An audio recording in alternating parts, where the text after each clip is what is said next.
Hello and welcome to the Final Bell, the official Geelong Cats podcast, brought to you by Panther Tyres, as we are every single week. It's great to be back again because there's a feeling of excitement in the air as we build up towards round one. We've got the date.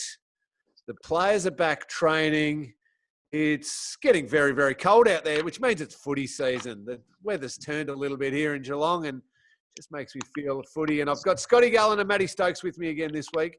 Good morning, gentlemen. Good afternoon, whatever we are. It's morning, isn't it? That's right. I've lost It is morning, Cameron. Good afternoon. You're looking splendid in your high-vis gear there, Scott Gullan. Yes, no, I thought I'd make sure I'm seen. I didn't realise this was going out to the public. I should dress better next week, maybe. No, don't need to step things up. I thought it was just the two stars who got their faces out there. Stokesy looks magnificent with a little haircut. Yeah. Homemade job, Stoker?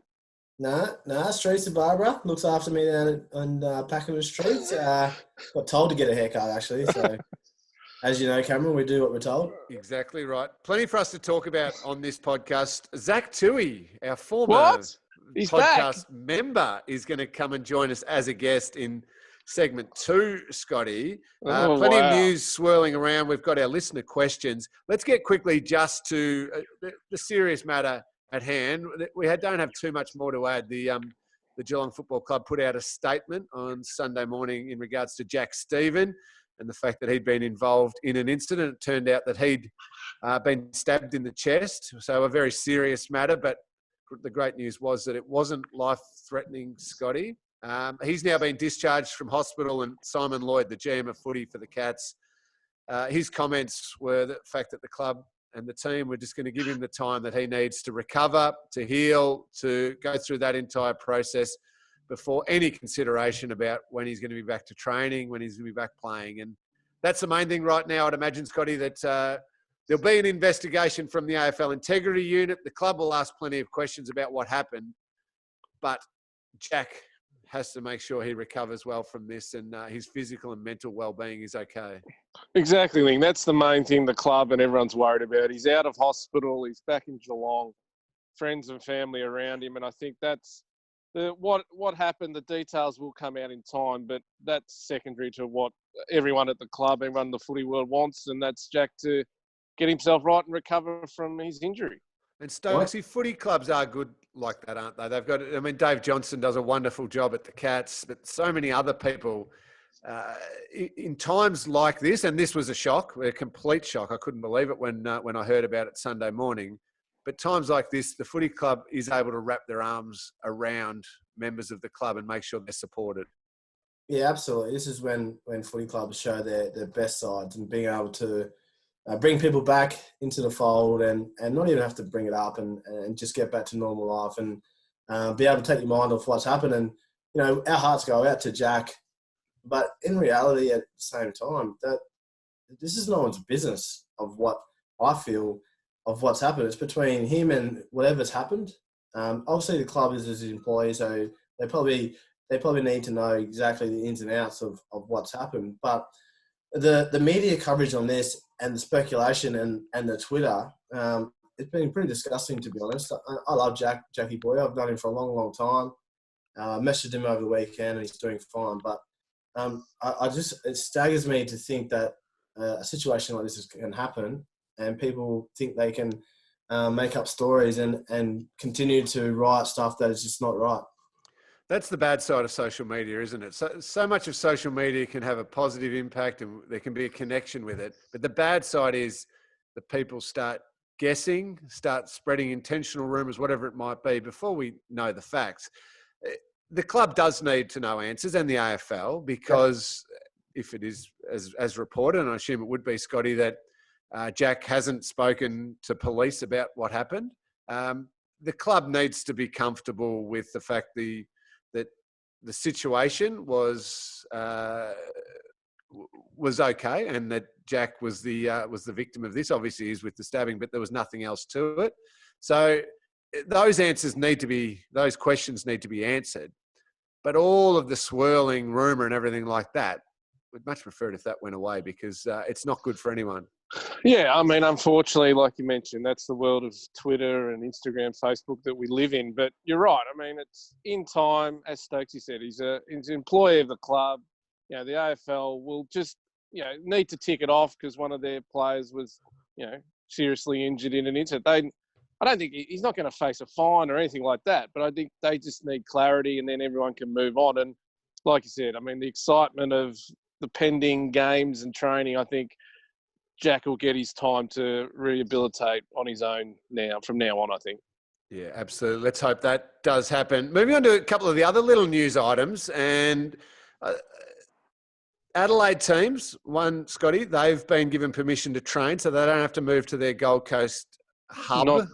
Not as early as they thought, yeah. Not as early as they thought. Comes as no surprise to me, that the fact that the South Australian powers that be wouldn't let the WA or Victorian or other states get a little advantage. So, you can start training together so you don't have to move as early. But the other one, perhaps, how do I put this delicately? The serious yet seems like not so serious as we talk about it. The fact that players are being discouraged from having any extra house guests. The bonk ban. That's what it's called, Cameron. You're allowed to say it. I know you're a very conservative individual. How on earth is this going to be policed? Is it really going to be policed? Are they serious? I get the serious nature before I get too much feedback from our listeners that this is a very serious matter, the spread of coronavirus. I get that. But can the AFL really dictate that? Policing it, I have no idea how you do that. And they're trying to say if you live with a flatmate, your flatmate can't have any visitors either. So, and then policing it for the clubs in the hubs in Queensland, you're locked up in a golf resort, and it's very funny. They had to address it, but I don't think anyone really knows how it's going to operate. Stokesy, you care to weigh in on this? Care to weigh in on how some of our former teammates may have taken this restriction? Let's just say they might not. They might take the GPSs off the players. They might have to wear them at 24 hours a day to see their heart rates, to see exactly what they're doing. Because there's no way they're going to police this. So good luck. And if you're in the hubs in the Gold Coast and the young boys are up there, I hope you have great security guards manning those fences, because I've been to those. We stayed at one of those resorts, didn't we, Lingy, 1 year? Yes, and bloody big. Only thing I can say is that where there's a will, there's a way, and when it comes to this, there seems to be a heightened will. So they may find a way around it. I don't know how it's all going to work, but it'll be interesting to watch. It could create dobbing a player. The people will be saying, I saw this person visit this house. It could create whole could be some setups. Underbelly. Yes, that's just. I think it's Cold War style espionage. Correct. Yes. Try and get players suspended for having visitors. No, I think they had to put it in there, but no one really knows what it means. No one's going to follow it. Scotty, you mentioned before the fact we want players just getting back and playing, the physical exercise, getting out there and playing, and life will be good. Life will be better, hopefully. I feel the same way, because it feels like, despite a little bit of excitement, tension is starting to build up in some players. And I did notice a little war of words erupting between Patrick Dangerfield and a former teammate of ours, Stokesy, Cameron Mooney. For those who didn't see it, Cam Mooney, quite rightly, I must add, suggested that the travel will be quite arduous on the players, and that's going to have to factor into some of the decision-making that clubs make around will they play, how do they treat injuries, how do they prevent injuries. He said that he used Paddy Dangerfield as the example, that someone like Paddy lives in Moggs Creek. It's a 2-hour drive from Moggs Creek to Tullamarine Airport. You're at the airport for a little bit. You jump on a plane. You might be flying a couple of hours to Queensland. You then bus to the ground. It's a big travel block on the day of the game, and there's a heightened risk of injury. I don't have any issues with what Moon said, but Paddy's erupted back and is not at all happy. And a little expletive was used in a tweet, and all this directed back at Moon's comments. So just a bit of tension in the air, Stokesy. I don't know, but I don't think Paddy was having a go at Moons. I hope not, because that'd be a smart thing to not have a go at Moons. I'd very highly suggest you stay clear of him if you are.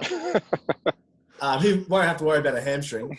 I think it was more to do with Fox Footy. I think there's a lot of this at the moment. I mean, I'm getting sick of listening to the same people over the same discussions and, you know, the SAC podcast and all these other podcasts. I'm sick of hearing what other people are talking about because obviously there's missing footy. So obviously Fox Footy have gone and done this tweet with Moons as the headline and Paddy's erupted up. Reading between the lines, I can see Paddy's having a go at the actual Fox Footy the headline. Yeah. Instead of him having a go at Moons. But you probably want to clear the air pretty quickly with Moons.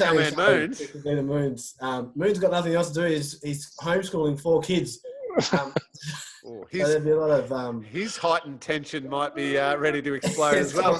Scotty, it wouldn't be like organisations to try and get some clicks and use sort of certain headlines to encourage people to check out what they've written. Yes, are you suggesting my organisation is one of them, Cameron? No, not at all, Scotland. I think the key is to attract... I'm not suggesting it, I'm saying it. The key is to attract the reader's eye to an article, and clearly that works. It continues to work. And is there a term like for that, Scotty? No, just good journalism, Cameron. Good headline writing. It got your attention. It gets Mathew's attention. It got Patrick's attention. Speaking of headlines, I did notice a little one. Is Eddie Maguire gone bang and said that it's inevitable? It will be a night grand final this year, Scotty. Was that just a headline? I didn't click on it. It didn't. Well, you need to click. Enough. I think we all know that. I think everyone knows this is the year. The broadcasters are in the A1 position to get what they want, and they want to put one in prime time. The shortened season, Gil McLaughlin said we're going to be agile, so everything's on the table. So I would think that's a lock, a Saturday night grand final this year. And then we get to see one, hopefully crowds. We still don't know. Maybe not crowds, but it's a better TV event at night. So, yeah, I'm not surprised at that. Would you think that the decision of them to make it a night grand final would hinder on the fact that Cox Plate's during that day? Can you imagine Melbourne and how many Bucks days and how many boys weekends to go straight into Cox Plate, into an AFL grand final? I'm talking, that's the day of all days. Oh, no. I think the Cox Plate might move to the Friday night, Stoke, I reckon, if this happened. They've flagged that as well. There you go, even bigger. Whole weekend. Yeah, 2 day, bender. And then the NRL grand final's on the Sunday. Yeah, get the plane back up to, or a bus up to Sydney. Oh, yeah, it's got everything. Reunion, get onto it, organise it. I need suggestions for our reunion this year, Stokes. What are we up to? 2000? No, we have a yearly get together of everyone from 07 to 11 period. Always the trainers are the ones that lead the way. They organise a bus and they're prepared weeks in advance. That's the grand final. Any word, round 2, I did, again, just these little things that capture my eye. See? Geelong versus... there's the term. Scotland, you do know it. Geelong versus Hawthorn, perhaps round 2 was floated. Is that likely? All I know is Collingwood-Richmond on Thursday night is the big one. Now that the Adelaide and Port can train, there's a theory they should play their showdown before they go to Queensland. The Premier wants that of South Australia. Yeah. So Geelong-Hawthorn, wowee. I got another question, though. If it's Geelong-Hawthorn and it's allocated as one of Geelong's home games, there is no longer the issue of the crowd. That's why Geelong always plays Hawthorn at the MCG. Yeah. Stokesy, that game's at GMHBA Stadium, isn't it? Yeah, you assume so. But can you imagine how many of the locals at Geelong would be climbing those fences to try to get in? I'll be hiring a bobcat to put up the top at the back of the Gary Ablett Terrace to try and look in. I'll be trying to get into my office so I can sneak in there and watch it. It'd be chaos in Geelong. There'd be the hire companies would hire out all their scissor lifts and their boom lifts and everything. It'd be actually hilarious. Well, I'm just so. There's no crowds. Cats at the GMHBA Stadium. Well, it makes sense. I mean, we should know. I think we're going to get the first 4 rounds maybe the end of this week or next week at the latest. So, and then they're going to mix it up more and more. But you're right. I mean, if Geelong home games should be they don't have to do the MCG thing anymore. No one has to. No, very true. We're going to take a break soon. Zac Tuohy did pop up very briefly on our little screen there, so we'll get to him in just a second. A couple of listener questions. We're going to do a couple now, and then I'm going to throw a couple a little bit later on, just to make sure we fit into Zac's very, very important schedule. He's got to get back to training. This one, Stokes, I think it's pretty easy. This is from Taylor, one of our listeners. Which game hurts the most?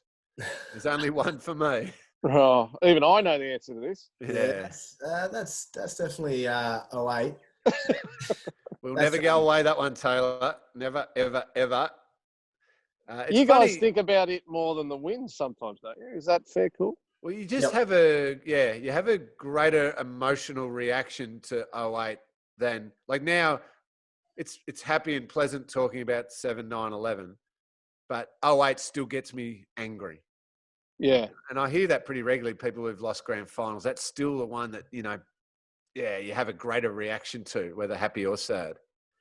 That you as well, Stokes, or am I just a bitter old man? Nah, you're a bitter old man, but I'm with you.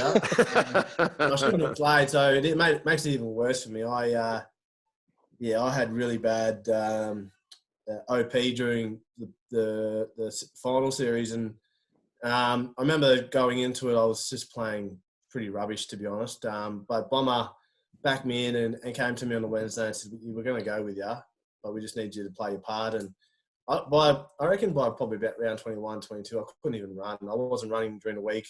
Me and Darren Milburn were getting injections every second day to keep the groins feeling half decent. So, there's a big sting for me, definitely. And that led to your incredibly selfless act the following year, didn't it? I think you just learn from your mistakes, and I think that's something that I've managed to do sort of my whole life. It's always to take the best out of a situation and always try and turn them into a positive. And at 09, look, I didn't really have a choice. I mean, I knew I had a nick in my groin. I think the last round of the season, and it just continued to go. And then all of a sudden, I'm trying to go half pace at training, and then I felt a tingle down in my ankle, and I didn't know what that was. And then all of a sudden, I knew it was a tendon. So once that sort of happened, you kind of realise it's probably, look, I could probably try and come back, but at the same time, I already let the team down once the year before, and I wasn't going to do it again. You're a good man, Stokesy. Another question. JC asked this one. Thickest thighs at the club? It's a random question, JC. I know Josh Hunt would have won it back in our day. Oh, absolutely. Legs of all legs. Tomahawk's got fairly solid, hasn't he? Oh, yes. That's solid, but their thighs. I mean, they're good Christmas hams. I mean, you serve them up on your Christmas table, you'd feed a family of 80. Yep. So Hawkey probably gets that one, JC. One more question before we do take a break. This is from Ads. Love a debutant. Anyone that you fancy is someone that could debut in round 2? Mathew. Well, we don't know if they've been training well. No. I saw a couple of photos. There's a couple of them come back looking maybe like they could feed a family of 80 with their thighs. Oh, I like this. Sparkle Knuckle had pink hair, didn't he? Mate, Sparkle Knuckle. Don't worry about Sparkle Knuckle, all right? He's just a beautiful man. He can do whatever he wants with his hair. Get a haircut and get a shave. That's not going to happen. I would suggest no debutantes in round 2. I don't think so. I think I reckon you stick with what you know early on. I reckon they're going to be needed come the back end or middle end of the season, most definitely. But I think right now, especially with the way it's set up, coming back, you've got to be prepared to know. You've got to know exactly what's needed to play AFL footy, I feel. And even experienced guys aren't going to know 100% that they are cherry ripe to go, given the 3.5 week lead up or 3 weeks of contact training that they've got. You'd assume they are, and you can be more confident they are because they are experienced players. And can be ready to go. I don't think you'll see a debutant from the Cats in round 2, but who knows, Ads? Hopefully we see someone and get excited by them. As long as we see Chuka Constable, I'm a happy man. I was waiting for it. In round 2. Let's take a break. Zac Tuohy has appeared on our screen, so we're going to get to him in just a second. But every week we mention Lake Imaging and their support of the footy club. For medical imaging in Geelong, the Cats choose Lake Imaging as their preferred provider. In keeping up with the latest technology, Lake Imaging is proud to launch their new mobile app called Lake Images. You can view your radiology images, such as X-ray and ultrasound scans, using your smartphone. You can even share your images with family and friends or other healthcare professionals. The Lake Images app is available to download today. For more information, check out their website, www.lakeimaging.com.au. If you have a referral for medical imaging, choose experience, choose Lake Imaging. Let's take a break. Reggie's up next. Welcome back. Great to have you with us on to the final bell, brought to you by Panther Tyres. If you need anything sorted for your cars, give Panther Tyres a call. As Stokesy's already found, they come grab your car from the house, take it away, get it all schmicko, and drop it back to you. You don't even have to leave the couch. You can keep watching all those Netflix shows that you're watching, Stokesy, or whatever you've been doing. Last Dance. Did you watch the last 2 episodes? I did. I nearly cried that it was finished. So good. Nearly cried to think that they should have gone one more year. Oh, Little Jerry Krause. It made me angry. Little men like you, Stokesy, just with little chips on their shoulder, just smack that chip off their shoulder. Well, Gus not that big, but pretty close. And you could see it in Jordan's eyes, that he just wanted to try to go for that 8th. Should have done it. Zac Tuohy's our guest. Reggie, did you watch The Last Dance, the Michael Jordan documentary? I've only seen a couple of episodes. I have to be honest. I'm not a big Netflix guy at the best of times, but I will get around to watching it because the feedback's been sensational so far. So what have you been doing? Sorry, Scotty, you go. No, what have you been doing, Reg? You haven't been watching TV like the rest of us. Nah, just sculpting. Just a lot of sculpting. Charlie Dixon style. Yeah. So if there was a photo of Charlie Dixon, Isaac Heaney, I think Scotty Pendlebury was another one that was looking mighty magnificent, and Zac Tuohy, you reckon you'd sit comfortably amongst that group with the shirt off? Career best is getting thrown around. Wow. Wow. Should we have discussed you for the biggest thighs at the club? Yeah, I was listening for that. Shattered. Underrated.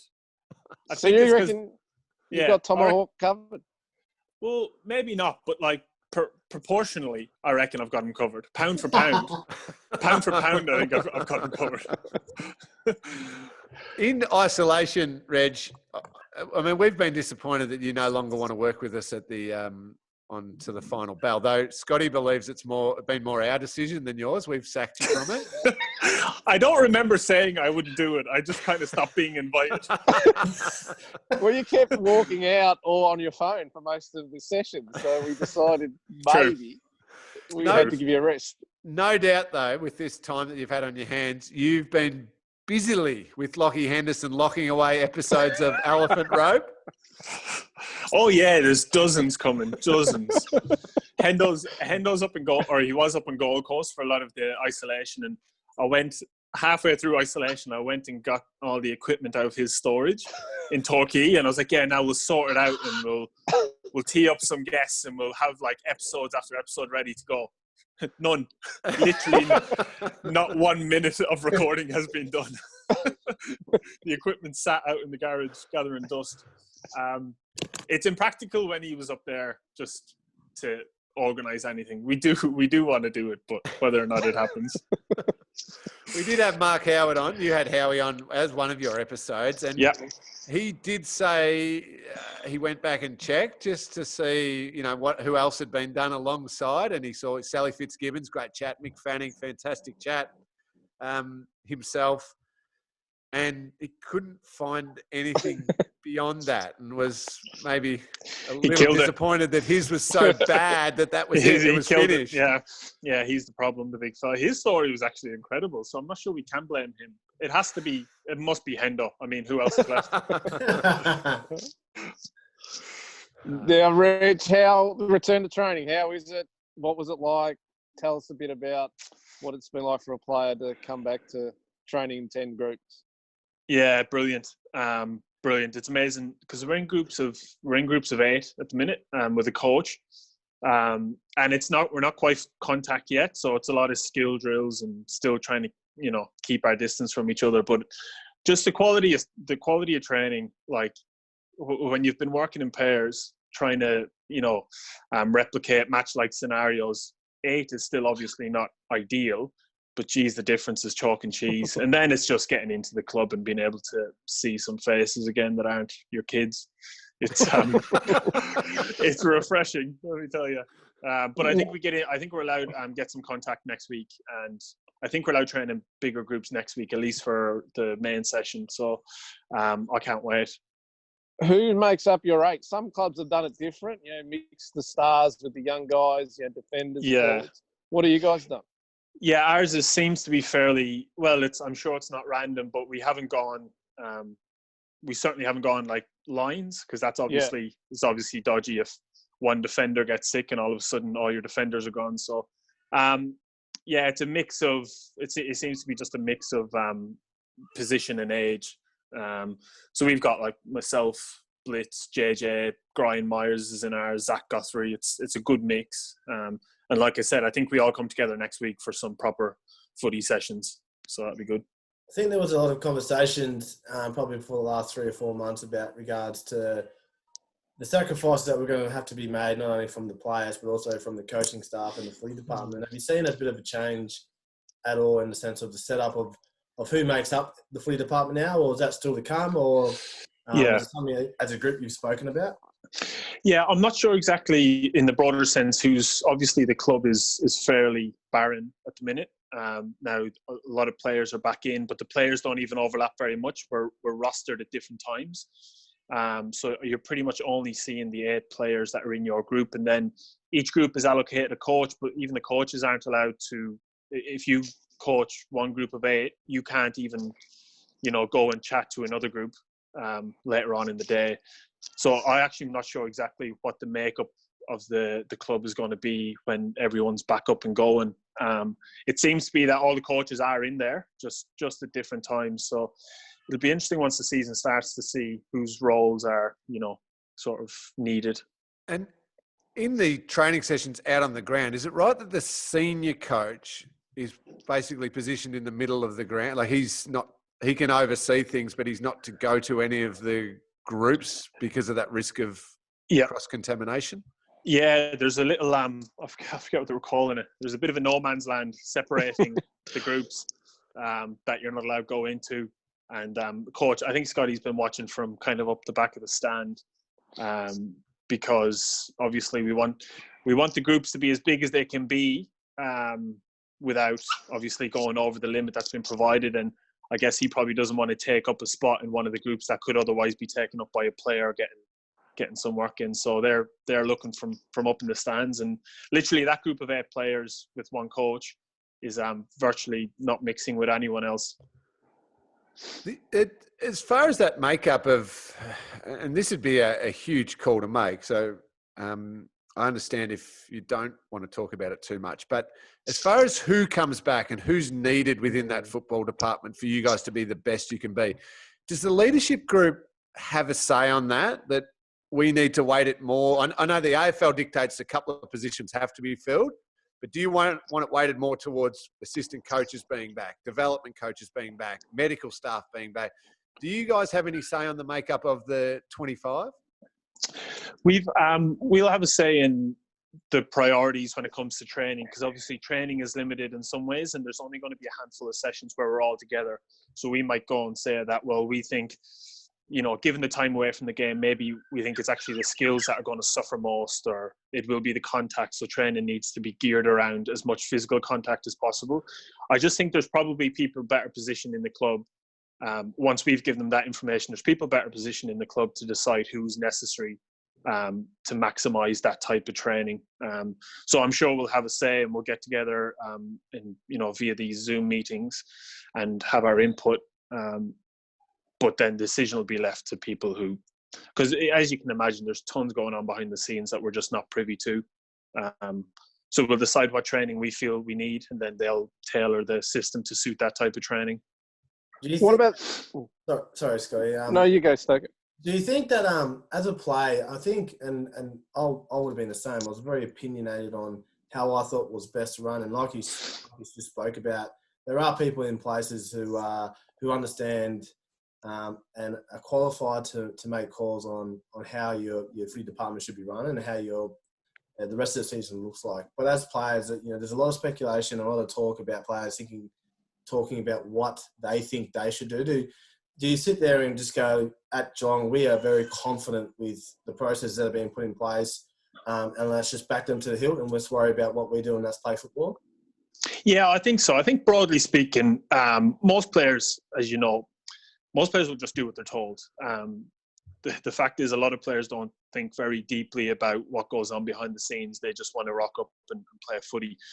So the guys who will have an opinion on how it's run are the more experienced guys who have a really personal vested interest in the overall well-being of the club, as opposed to just the team. Not that there's anything wrong with just focusing on the team.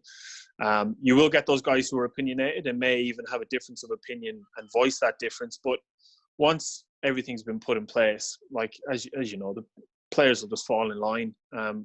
And Geelong hasn't given, I don't think, a single player a reason to not trust anything they've done for 15 years. So I think we'll just all march to the same beat. Reg, what about the medical stuff? Do you have your temperature checked? Take us through the actual testing. It's pretty invasive. How many times a week?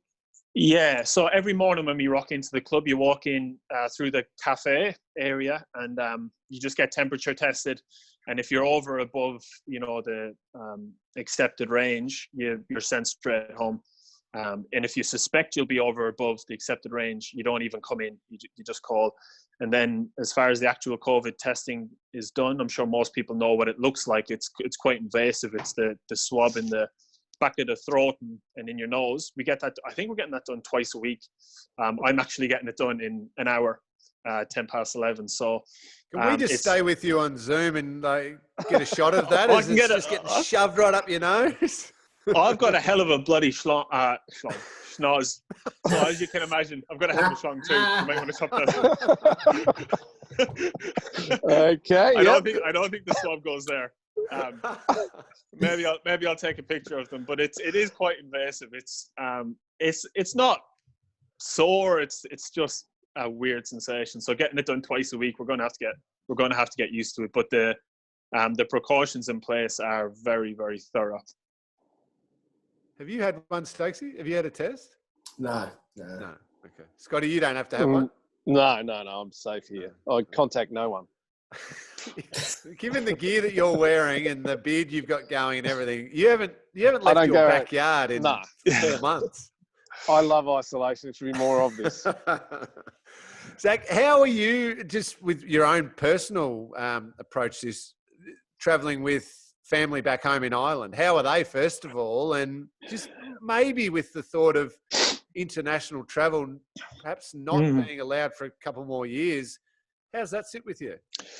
Yeah, okay, I guess. I mean, it's not ideal. It's harder back home with restrictions. They're a bit more severe than they've been here, and their restrictions started before ours, and they're still going now. So it's tough for them. But regards to getting home, yeah, it's not ideal if I can't get home for a couple of years. I guess the way to look at it for me is that seems like a lot to say, oh, I'm not going home for 2 or 3 years. Really, I'm probably only going to miss one trip home, maybe 2.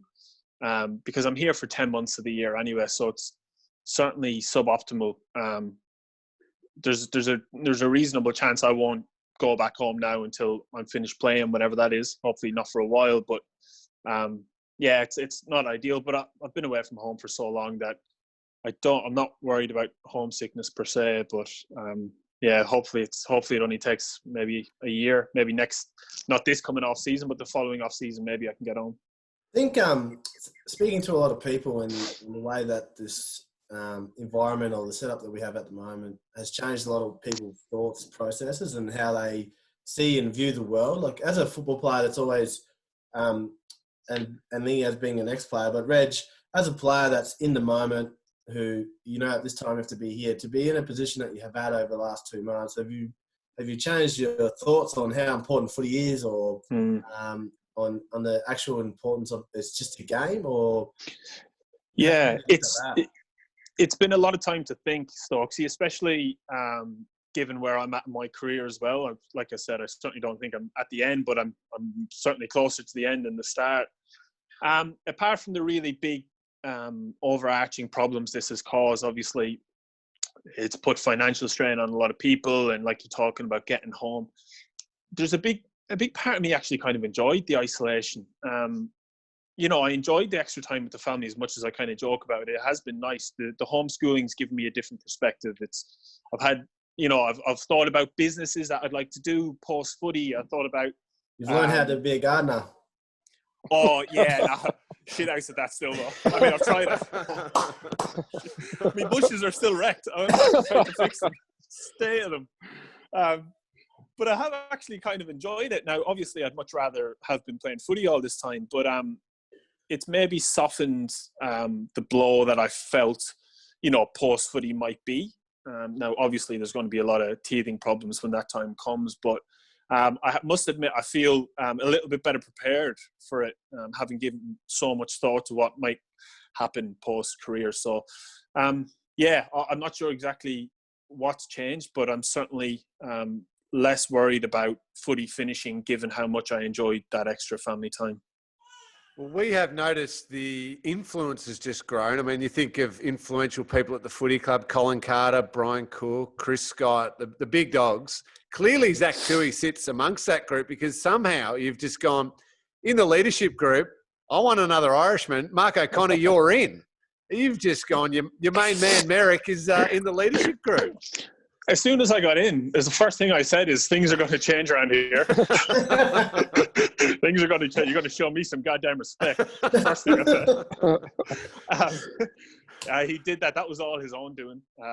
Shaq, I don't know how much you've had to do with him. Stokes, you would have had a bit incredible leadership qualities. Honestly, it wouldn't surprise me if he ended up being captain someday.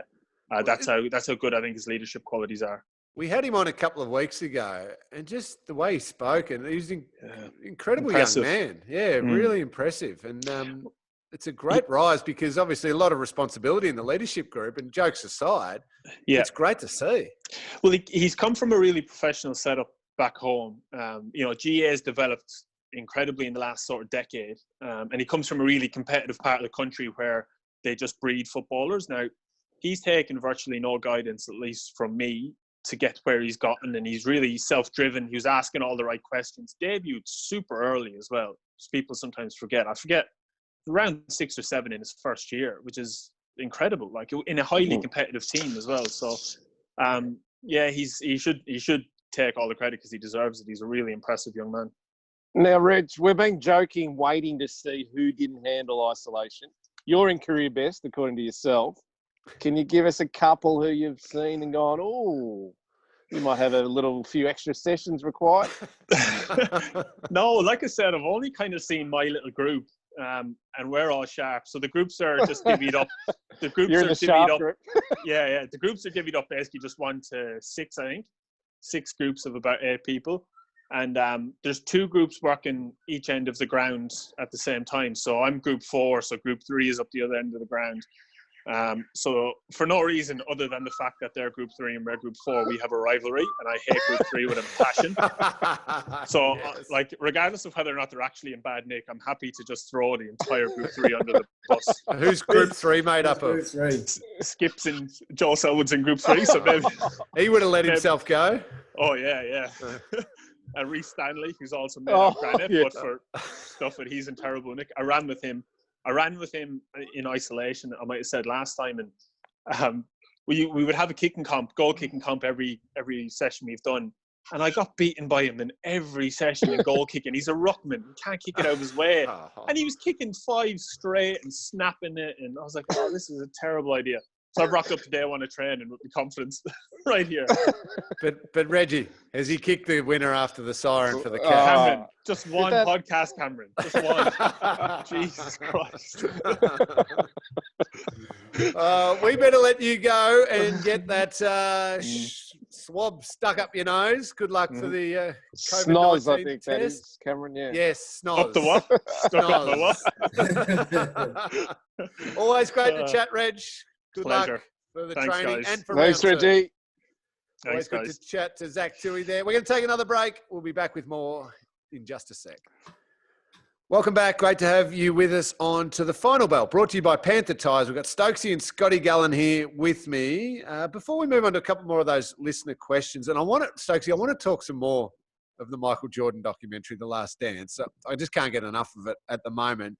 But we've got a new, just little segment. Deakin University have kindly come on board to support the podcast. And Deakin Uni, with this statement, where others see challenge, you see opportunity. Study online at Deakin University and connect to a community of 60,000 online learners ready to secure their place in the future of work with you.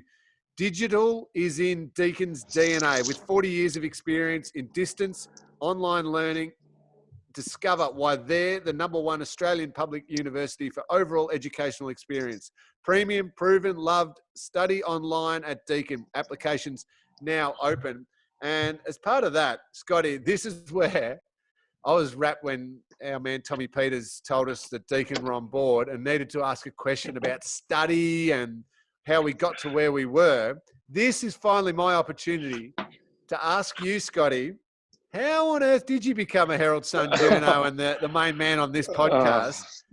You did a cadetship though, didn't you? I think we have briefly touched on it before, but so to become a journo, you do a cadetship and then just get experience and go out and do your thing. Is that right? It was by default, Cameron, to be fair. No, I was back in the old days. I won't reveal how long ago it was, but I went straight from high school back in Colac and applied and got an interview, then had about 5 interviews and ended up as a copy boy, which was with the Sun back then, which is basically a messenger boy. You run around, make coffees, you fill the fridge up with beer, you take phone calls. Like it's just meaningless jobs. Then after 12 months, if they like you, they flicked us into a cadetship, which is basically like an apprenticeship. You get to go into sport, you learn how to write and all that. You do shorthand, and once you're in the cadetship, you get to view different parts of the business. And then luckily I landed in sport and I said, I'm not going anywhere. Athletics and footy, #1 and 2, is that right? Well, footy dominates obviously when you're in sport, but athletics it got to 1999 and the sports editor at the time pulled me into the office and said, what do you think about athletics? And I just laughed. Said, I did little ass back in the time. I was a gun. Got a lot of ribbons. And he goes, 2 kilometres down there, pointing towards Q, is the next year's Olympic champion. That's where Cathy Freeman lives, and we don't have an athletics writer in this town. It's ridiculous. You're now it. I'm like, oh, okay. And one thing he did say, he said, if you do it right, you'll get to travel the world. And that's the best thing he could have done. So from then on, I became the athletics writer and got to go to the Olympic Games. So it was a good timing leading into Cathy Freeman's famous. Yeah, I jumped onto her quickly. So I'm just taking out of this. It really didn't have anything to do with you. It's just Cathy Freeman won the gold medal is the reason why you are Basically, I jumped on her bandwagon, Cameron, and I haven't given up since. I was a very lucky man to be a part of that. Which part of the cadetship worked on clickbait? No, that was back in the days when none of this happened. There was no Twitter, there was no online. It was traditional newspapers. You could run a story at 10 o'clock at night to get it on the front page the next day. So I'm glad I saw the good old days. Let's just say that. Very good. A lot of the stories back then, Stokesy, were sorted out over some long lunches where all the good stuff came from. Sources who you'd be drinking heavily with at places like Lamb Chops. Well, Deakin University doesn't condone that type of behaviour too much, but big thanks to Deakin Uni for coming on board. Great to finally hear the ins and outs. So you were at the Sydney Olympics, Cathy Freeman's run then, weren't you? I was, yes. Was it incredible? Oh, it's still the most amazing thing I've ever seen. You know, it's the pressure. I mean, she's astonishing. I mean, we've all dealt with and met some amazing athletes, but how she got her focus, you know, there was the electricity you guys have experienced in the grand final, but just being the crowd there, and you know, it was the biggest moment in this country's history, really, when you look back on it, and she delivered. It was, and that electricity though on a footy field, it's sort of centered on 36 players out on the field, and you know, if there's moments where you're not involved or you've stuffed up a little bit, you know, you feel it a bit, but you know it's not all on you. Every single person in that crowd, everyone watching, all the build-up was on her, one person. It would have been a phenomenal amount of pressure on her shoulders and in her mind. It was a great run, incredible run. She wore that as famously the headgear, which she'd only trialled once before. No one knew she was going to do that. And she talks about when she ran, it was like this hum.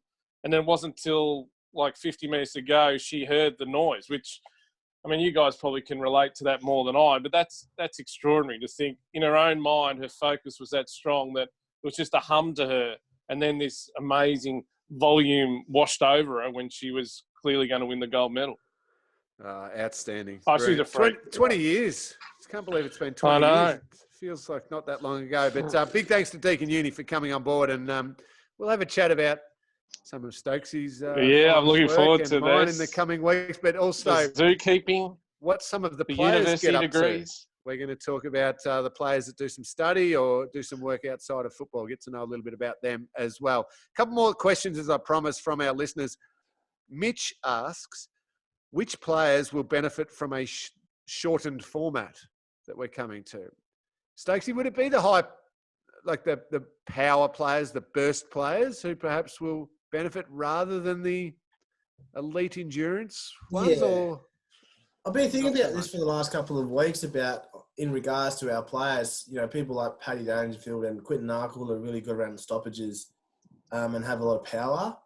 And then you have someone like a Mitch Duncan who can run all day, read the play really well, are going to be the players that can really, you know, benefit, whether it's the quick guys because you don't fatigue as much, the quarters are shorter, so you can't use your gut running at the end. So you'd probably be useless, but I think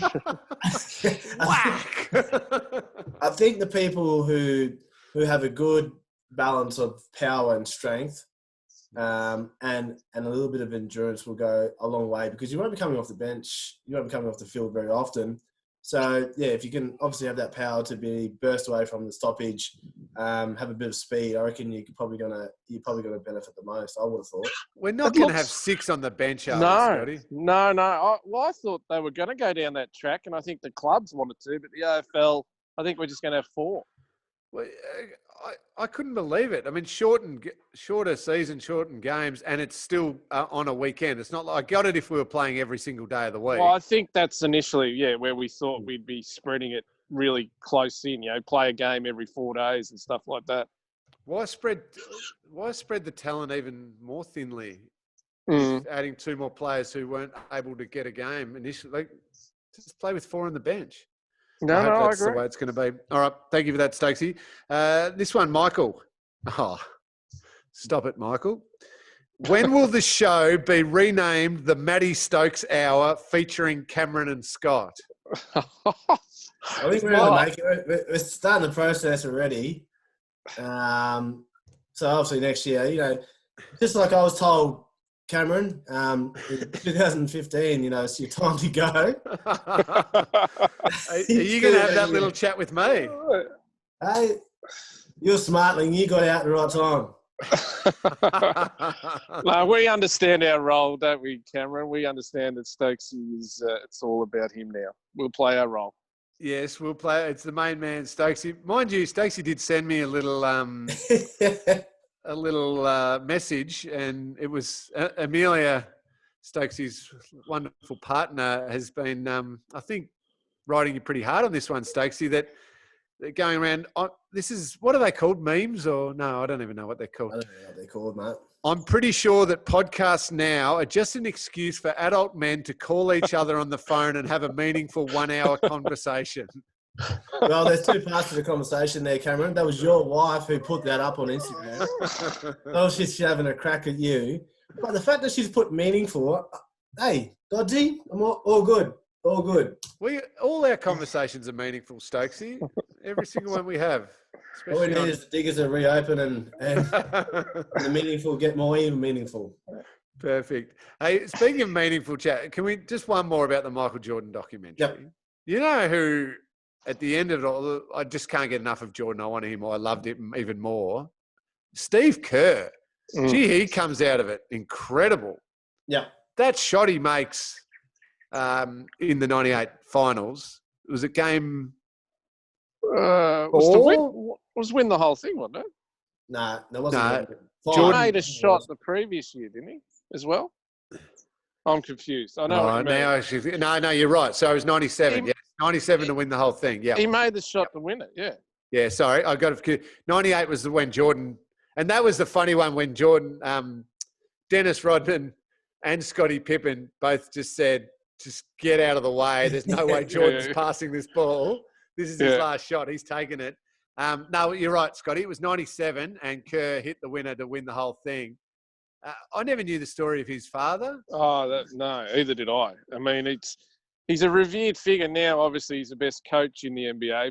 And when he speaks about Trump and things like that, the whole nation listens. And now I understand. Yeah, I didn't know about his father, and it was interesting how he said him and Michael Jordan never spoke about both of them lost their fathers in horrible circumstances. But no, I had no idea of the backstory. Yeah. I love the shot on the bench, Stokesy, when at the timeout before that Steve Kerr shot, Jordan just goes, "They'll double me. You just be ready. Yeah. Just be ready." Yeah, absolutely. Jordan was saying it real quiet because he knew the cameras were there. But Kerr was so excited. He was like, yeah, I'll be ready. I'll be ready. Shouting it to the stand. And nailed it. Incredible. No, it's the insights into the people around Jordan has been, like, how his security guards, he became his best friend, like people like that. That's just fascinating. I think what it shows you is the perceptions and what you can see from the outside into internal, especially when us being around footy clubs and being involved for 10 to 12 years. There's always a perception of what footy players are. There's always a perception of who they should be. They should just, and like Jordan said, he just wanted to be a basketballer. Now these guys these days, is Curry and LeBron, they want to have a voice. They want to have an opinion on the politics. Where back in those days, they just wanted to play basketball and do that well and win. But the one thing that it did show is that things don't work as well as you think just because they're successful. I mean, obviously all the rumblings that went on with them. With us, there was always, like we spoke about plenty of times on the podcast, there was always arguments, there was always fights, there was always punch-ons. But at the end of the day, there was respect.